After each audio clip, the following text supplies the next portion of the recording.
Rešio čovek da odvede svinju na parenje, a budući da vlasnik vepra je na drugi kraj sela, on šta će, stavi u kolica i odveze do tamo. Svinje odrade svoj posao i ovaj čovjek plati 10 evra vlasniku vepra, a on mu kaže: slušaj, ako ujutru svinja pase travu, sve je okej. Ako pije vodu, moraš da je dovedeš opet.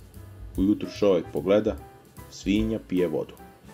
Stavi on opet na kolica, odveze, plati 10 evra, svinje obave posao i vrati se kući.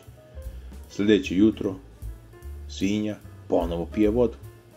Šta će čovjek? Opet na kolica, psuje, gunđa usput, svinje obave posao, on plati 10 evra i vrati se kuću.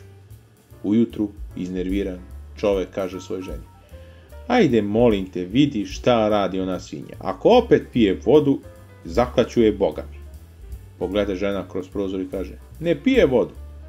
A on sav srećan: jel jede travu? Jo, kaže, ne jede. Pa dobro, šta radi onda? Ne, sedi u kolici i čeka.